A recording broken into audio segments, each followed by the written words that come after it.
Everyone, welcome to my channel. आज हामी class 12 को हेलो अल्केन च्याप्टरबाट केही दुई तीनटा क्वेशनहरु गर्नेछौँ कि जुन कि एनबी बोर्ड इक्जामको लागि एकदमै इम्पोर्टेन्ट छ। अब ती रिएक्सनहरु दिएका रिएक्सनहरु गर्नको लागि हामीलाई पहिला सुरुमा त्यहाँ दिएको क्याटलिस्टको बारेमा थाहा हुनुपर्यो। त्यो क्याटलिस्टले के काम गरेछ भने के काम गर्छ भन्ने कुरा पनि थाहा हुनुपर्यो। त्यो थाहा छ भने हामीले प्रत्येक रिएक्सनहरु ह्यान्डल गर्न सकिन्छ। अब जस्तै यहाँ एउटा क्वेशन राखिदिन्छु मैले, PBr3 हैन, यहाँ क्याटलिस्टको कसले गरेछ? PBr3 ले गरेछ नि। अब सिम्पली PBr3 ले के काम गर्छ? यहाँ कतै पढे जस्तो लाग्छ कि PBr3 अल्कोहलमा पढे जस्तो लाग्छ हैन। अब PBr3 जब हामीले त्यहाँ रिएक्सन गराउँथ्यौं नि अल्कोहलसँग, अनि उता के आउँथ्यो? उता त के आउँथ्यो नि, ब्रोमो अल्केन के त के समथिङ आउँथ्यो नि। त्यस्तै हामीले त्यहाँ थाहा हुन पर्यो कि PBr3 आउँदा बित्तिकै अगाडि भएको अल्कोहलमा, अब अल्कोहलै त हुनु पर्यो नि, PBr3 आछ भने अल्कोहलै हुनु पर्यो। अब त्यही भएर अब सिम्पली हेर, यहाँ A को ठाउँमा कुनै अल्कोहल राखौँ है, CH3 CH2 OH PBr3 योसँग reaction गराउँदा यो क्याटलिस्ट हो न। अब यसको काम के हो भने OH ले हटाएर Br गएर त्यहाँ बस्दिन्छ। बस यसको काम त्यति मात्रै हो, CH2 Br। नेम पनि लेख्दिने यसको नेम के हुन्छ? ब्रोमो इथेन हुन्छ।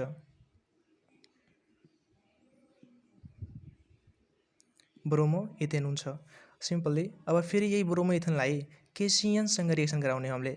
अब सिम्पली KCN को काम के हो? क्याटलिस्ट, यहाँ त क्याटलिस्ट को त्यसमा प्रयोग भएछ नि KCN। अब KCN को काम के हो? KCN को काम के हो भने Br लाई हटाएर KBr एक ठाउँमा हुन्छन् र CN गएर Br को ठाउँमा बस्दिन्छ, CH3 CH2 CN। अब यसको नाम के भयो? इथाइल साइनाइड हामीले यसरी भनिन्छ है, इथाइल साइनाइड भनिन्छ यसलाई।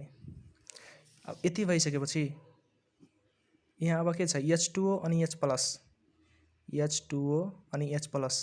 अब यहाँ हेर्नुस्, H2O H+, अब यहाँ के हुन्छ हैन, यो N छ नि, यो N H सँग मिलेर एक ठाउँमा हुन्छ र त्यहाँ बाँकी बचेको दुईटा अक्सिजन त्यहाँ एड हुन्छ। अब हेर यस्तै रिएक्सन आउँछ यसको, CH3 कार्बोजाइलिक एसिड बनाइदिन्छ यहाँ, COOH,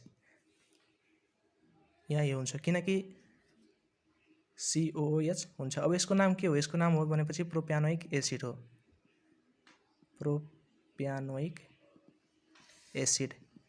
अब फेरि यसलाई P2O5 सँग रिएक्सन गराउँछ हैन। सिम्पली अब हेर्नुस्, यहाँ एउटा दुईटा अक्सिजन छ, यहाँ 5 वटा अक्सिजन छ भनेपछि 5 बाट 2 घटाएपछि 3 वटा अक्सिजन बच्यो नि। 3 वटा अक्सिजन बचेपछि सिम्पली एउटा अक्सिजन यहाँ राख्दिनुस्, अर्को अक्सिजन यहाँ राख्दिनुस्। अब हेर्नुस्, यो CC भइहाल्छ, CH3 CH2 CH3 CH2, यहाँ पनि CH3 CH2 यहाँ बस। अब हेर्नुस्, CH3 CH2 CO 5 बाट 2 घटायो 3 बच्यो, 1 2 3 कार्बन आएर एड भइदियो। कार्बन त यहाँ अलरेडी छ नि, यहाँ सपोज यहाँ 2 छ के, यहाँ यस्तो 2 राख्दै बित्तिकै एकदमै एक्ज्याक्ट मिल्छ, यहाँ केही पनि गर्नु परेन धेरै। अब यसको नाम के हुन्छ? यसको नाम हुन्छ प्रोप्यानोइक एनहाइड्राइड हुन्छ। यसको नाम प्रोप्यानोइक एनहाइड्राइड। मेन यसमा जान्नुपर्ने कुरा के हो? क्याटलिस्टको काम के हो भने त्यति थाहा छ भने हामीलाई हैन प्रत्येक रिएक्सनहरु हामी गर्न सक्छौं। अब त्यस्तै अर्को छ, what happen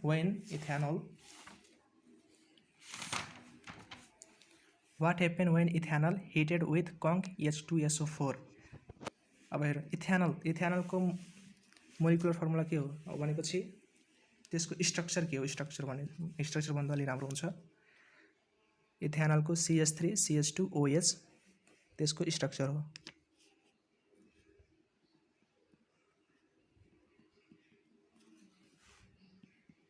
OH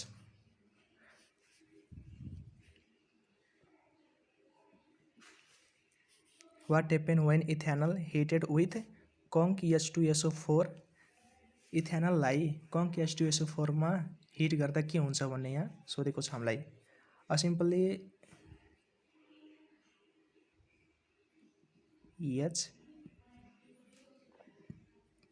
HO CH2 CH3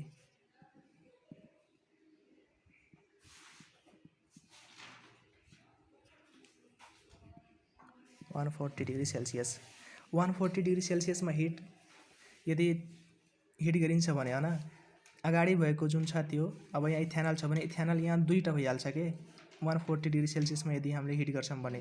त्यस्तै अब यहाँबाट के निस्किन्छ, वाटर निस्किन्छ। वाटर निस्केपछि यहाँ के बनाइदिन्छ, इथर बनाइदिन्छ।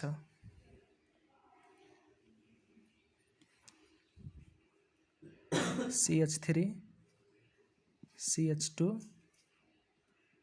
O CH2 CH3 अब यहाँ के प्रोडक्ट आयो भनेपछि यहाँ मिथेन इथेन इथोक्सी इथेन यहाँ प्रोडक्ट आयो। इथोक्सी इथेन भन्ने प्रोडक्ट आयो अनि एउटा वाटर पनि यहाँबाट निस्केको छ। यसबाट बन्ने प्रोडक्ट यही हो। यति तपाईले याद राख्नुस् कि यदि 140 डिग्री सेल्सियसमा conc H2SO4 क्याटलिस्ट छ भने त्यतिखेर अगाडि भएको जुन पनि इथेनल मिथेनल जे पनि छ त्यो डबल भइहाल्छ के। त्यो डबल हुन्छ अनि त्यो डबललाई छुट्टै छुट्टै लेख्नुस् अनि त्यहाँबाट वाटर निकाल्नुस्। वाटर निकालिसकेपछि त्यहाँ बाँकी बचेको प्रोडक्टलाई एक ठाउँमा गर्नुस् अनि त्यहाँबाट तपाईले सजिलै नै इथर बन्छ भन्ने कुरा थाहा हुनु पर्यो तपाईलाई के। त्यहाँबाट हामीले यो इथोक्सी इथेन त्यस्तै पत्ता लगाएको छौं। अब नेक्स्ट क्वेशन के रहेछ, What action take place when ethanol is heated with conc H2SO4 at about 160 degree to 170 degree? अब यहाँ अघि नै त 140 डिग्री सेल्सियस थियो, अहिले 160 to 170 डिग्री सेल्सियस छ हैन। अब हेर्नुस् सिम्पली हामीलाई के थाहा छ भने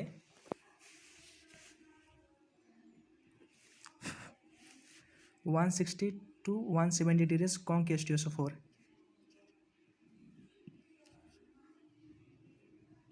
conc H2SO4 160 to 170 degree Celsius. अब यहाँ इथेनल भनेछ नि, इथेनल यहाँ राखौं, यही वाला यहाँ राखौं है। CH3 CH2 OH। अब हेर्नुस् यसले conc H2SO4 र 160 to 170 डिग्री सेल्सियस यहाँ टेम्परेचरको फरक मात्रै छ, त्यहाँ र यहाँ टेम्परेचरको फरक मात्रै छ। अब हेर्नुस् यहाँ 160 देखि 170 डिग्री सेल्सियसमा यदि हिट गर्छौं भने त्यसले आई मिन डबल बन्ड बनाइदिन्छ यहाँ। अब डबल बन्ड बनाउँछ यहाँ त्यो थाहा हुनु पर्यो हामीले। यदि 160 to 170 डिग्री सेल्सियस आइदिएछ भने त्यति थाहा हुनु पर्यो कि त्यसले डबल बन्ड बनाउँछ भन्ने कुरा। यसको नाम यहाँ लेख्दिने इथेनल सिम्पली। अब यहाँ के प्रोडक्ट आउँछ, double bond CH2 double bond CH2 plus H2O। नाम के हो यसको, इथेन नाम हो यसको। अब मैले तपाईलाई के भन्छु भने हैन, अब मैले तपाईलाई के भन्छु भने कुन क्याटलिस्टले के काम गर्छ भन्ने कुरा भन्छु। ल हेरौँ अब कुन क्याटलिस्टले के काम गर्छ भन्ने। सिम्पली यदि कहिलेकाहीँ एक्वेस KOH चाहिदिन्छ हैन, एक्वेस KOH चाहिदिन्छ। अब यतिखेर के गर्ने हामीले, एक्वेस KOH क्याटलिस्टको त्यसमा आइदिएछ भने के काम गर्ने यसमा हामीले यति थाहा हुन पर्यो कि यसले आई मिन हेलोजेनलाई हटाएर OH हाल्दिन्छ त्यहाँ गएर के, OH हाल्दिने काम गर्छ। सिम्पली हेलोजेन भनेपछि के हो अरे Cl Br I यी तीनटा हेलोजेन हो। यिनलाई हटाएर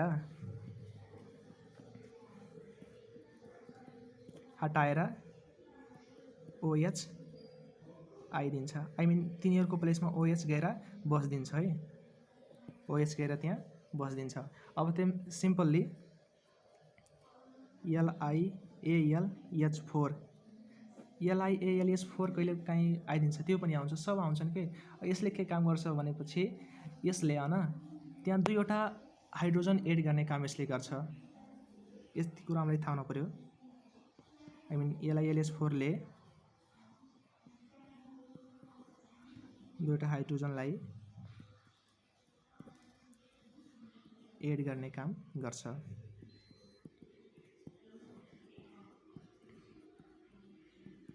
एड गर्ने काम गर्छ, यो थाहा पाउने हो। अब अल्कोहलिक KOH ले के काम गर्छ?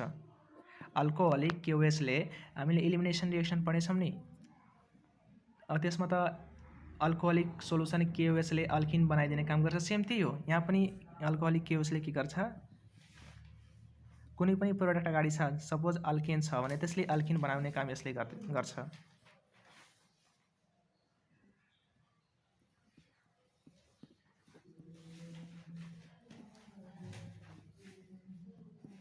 बनाउने काम गर्छ। अब नेक्स्ट हाइड्रोलाइसिस।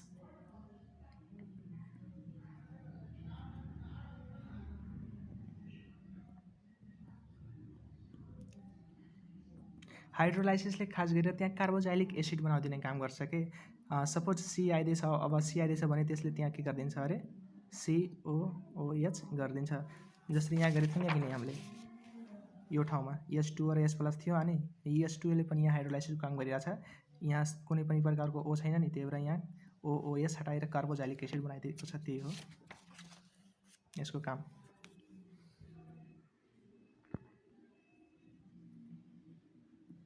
एड गर्ने काम गर्छ।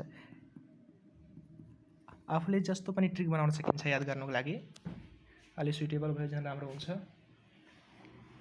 अब नेक्स्ट के छ भने यहाँ क्याटालाइटिक रिडक्सन। क्याटालाइटिक रिडक्सन कहिले H2 अनि Ni यी दुईटा आउँछ हैन। क्याटालाइटिक रिडक्सनको काम के हो भने यसमा क्याटालिस्टको काम के गर्छ भने अब कुनै पनि अनि अब अल्किन अब डबल बोन्ड भन्ने दिएछ भने त्यसलाई सिंगल बोन्डमा बनाउने काम गर्छ यसले।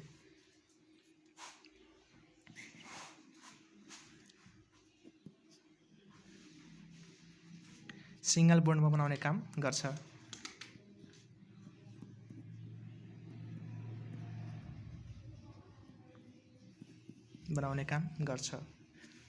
त्यस्तै अब अर्को के छ KMnO4, त्यहाँ त्यसले पनि के गर्छ, अक्सिजन एड गर्ने काम गर्छ, किनकि त्यो अक्सिडाइजिङ एजेन्ट हो नि, त्यही भएर के KMnO4 यसले के काम गर्छ, हाइड्रोजनलाई रिमुभ गरेर अक्सिजन एड गर्ने काम गर्छ।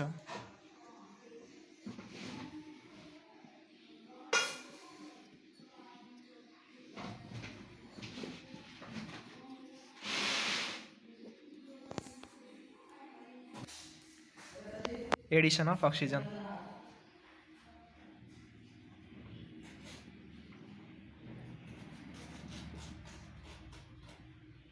Edison of oxygen. अब त्यस्तै लास्ट एउटा के छ भने कहिलेकाहीँ यो क्याटालिस्ट आइदिन्छ के। अब यसको काम के हो भने यसमा प्राइमेरी सेकेन्डरी टर्सरी अल्कोहलको टाइप्सहरूबाट यसमा खास गरेर युज हुन्छ यो। अब प्राइमेरी अल्कोहल यदि आइदिएछ भने यसले के काम गर्छ भनेपछि प्राइमेरी अल्कोहलमा अल्डिहाइड बनाउने काम गर्छ। त्यस्तै सेकेन्डरी अल्कोहलमा आइदिएछ भने यसले किटोन बनाउने काम गर्छ। टर्सरी अल्कोहल आइदिएछ भने अल्किन बनाउने काम गर्छ। यति कुरा थाहा भएपछि हामीले प्रत्येक रिएक्सन गर्न सकिन्छ के। यदि यही सब क्याटालिस्ट छ भने ल लास्ट दुईटा अब अघि त मैले भनिसकेको छु, वान कङ्क H2SO4 यदि 140 डिग्री सेल्सियसमा यस्तै आछ भने क्याटालिस्ट के थाहा हुन पर्यो भनेपछि अगाडि जुन छ नि त्यो अब समथिङ केही इथेनल मिथेनल केही समथिङ छ भने त्यो डबल भएर इथर आउँछ के। फर्मेसन अफ इथर हुन्छ भन्ने कुरा हामीलाई थाहा हुनु पर्यो। त्यस्तै अब अर्को के छ भने कङ 170 डिग्री सेल्सियसमा युज भयो भने त्यहाँ अल्किन बन्छ भन्ने कुरा हामीलाई थाहा हुनु पर्यो। अल्किन बन्छ भन्ने कुरा थाहा पर्यो। ल आजको लागि यति मात्रै। भिडियो आफ्नो साथीहरूले पनि सेयर गर्नुहोला। धन्यवाद।